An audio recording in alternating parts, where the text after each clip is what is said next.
Clicker training a bird dog retrieve to hand. Part 2, finishing touch behaviors. Now that you have a basic retrieve, you can add some of the finishing touches. Each behavior needs to be taught separately first, before being added to the chain. Add each behavior separately to the chain, then add various combinations of 2. Remember to lower your other criteria at first when you add each new behavior. Step 10. Add hold time back in. Add time to the hold, but decrease the retrieve distance. Distance will be added back in when she's comfortable holding the bumper for a minute or more. Step 11. Practice a stay when you throw the bumper. Stay. Increase duration of stay in small increments, then add distance as before. For a good field retrieve, the dog should be looking at the bumper and the environment. Jessie's default is eye contact since it's needed in other dog sports we do. Ideally, release the dog when she's staring at the bumper to reinforce the marking behavior. Also add excitement intensity in small steps when you throw the bumper. This helps build self-control. Step 12. Practice calling dog off the bumper. You can make a game of this by being unpredictable, but make sure you do more retrieves than recalls in a training session to keep your dog's interest. Yes, If you pair the recall with the retrieve, you are strengthening the recall using the Premack Principle. See Step 18b. Step 13. If your dog has a slow return, add speed. Jessie was taught hurry in a different location first by using classical conditioning. Classical conditioning pairs a cue with the behavior that is already happening. Remember Pavlov's bell? Step 14. Have a helper throw the bumper. Stay. Getting the dog accustomed to a second person helping will make it easier for her in the field. Yeah, good girl. I asked for a shorter stay because of the new distraction. Stay. That's where he gets along. Start close, add distance. Good girl. The helper can Thank also you. increase his Good distance from girl. the central send line by Stay. moving further to the left or right. Start with familiar people.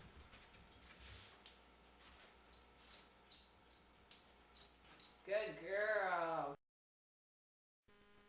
Step 15. Shape the bumper delivery as you want it. Jessie tended to sit far away when she delivered the bumper if my hand was not there as a target. So I used Sue Ailesby's shaping a front using bullseye to get her in closer. First without the bumper, then with the bumper. Throw the treat in front of you and click as the dog is moving towards you.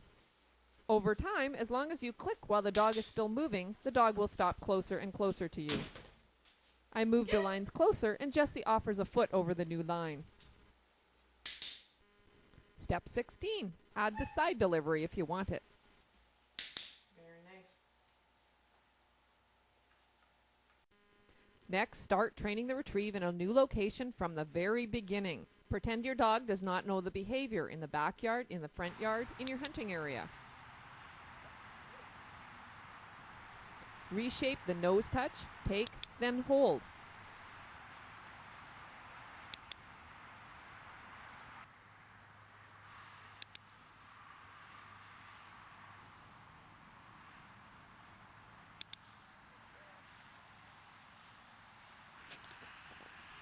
Hold while I'm holding.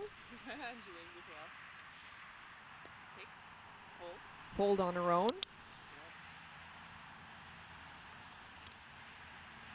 Take. Hold.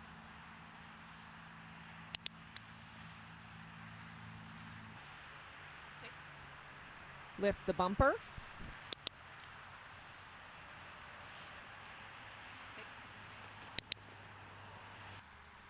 Pick bumper up off ground.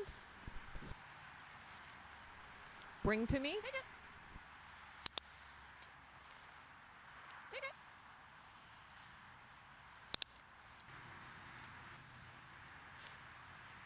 Take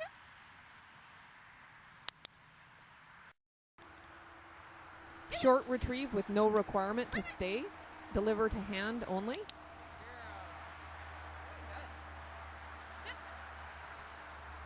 Add distance.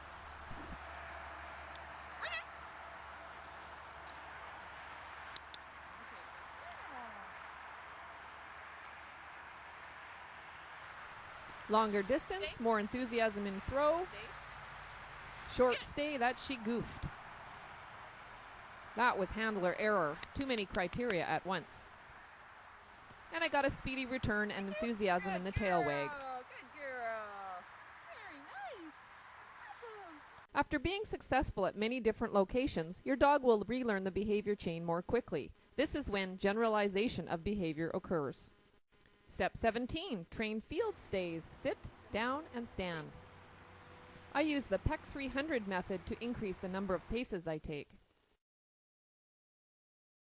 I start with a number I know my dog can succeed at, then increase in 2 or 3 pace intervals.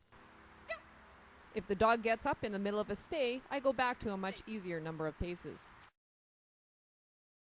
And slowly build back up to where she failed. Then we practice at that distance for a while, then add in a few extra paces here and there. With practice, we can successfully work past that distance. Then I add speed to my departure. Step 18A, build drive for the retrieve. Many experts suggest having you retrieve more bumpers than the dog. This adds more challenge to the dog's self-control and is a good way to prepare your dog for honoring another dog. Make it unpredictable when you let the dog do the retrieve. The next step would be to practice this with another dog, which adds another level of competition. Step 18B, build more drive. Premack the retrieve. Use a different object that your dog really enjoys to alternate with the retrieve training. Jessie's favorite is a piece of garden hose with a knot tied in it. Makes a great tug and throw toy. When you pair a highly desirable behavior, the tug, with a lower interest behavior, a retrieve, you increase the interest in the lower interest behavior. This is called the Premack Principle. Alternate the behaviors regularly and the retrieve becomes as exciting as the tug game. Step 19, take the retrieve to water.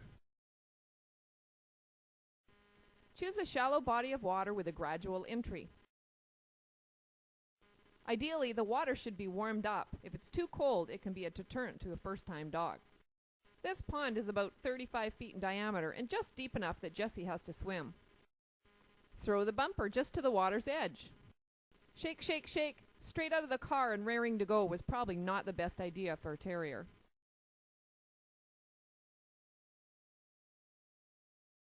Throw it a little further each time as your dog is comfortable with it. It would have been more helpful for Jessie if I had started with land retrieves to review the behavior I was looking for.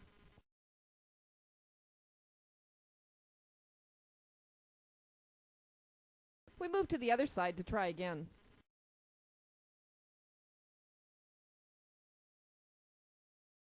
This side was less distracting because there were fewer plants. Try attaching a long light line to the bumper if your dog is an unreliable retriever. This is Jessie's first ever swimming retrieve. And yes, she did bring it back to me. It just took a little time for some shaking and clearing the water from her nose. The long line allows you to move the bumper so it comes alive and gets the dog interested in it again.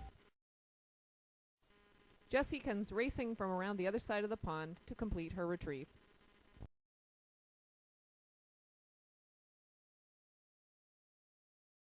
Step 20. Phase out the food rewards.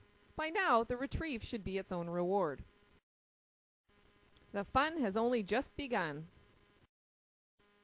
Other criteria need to be trained separately. Increased distance, different surfaces, different terrain, crossing from one terrain into another, distractions, weather conditions, handler out of sight. Again, start training from the beginning with each change in the environment.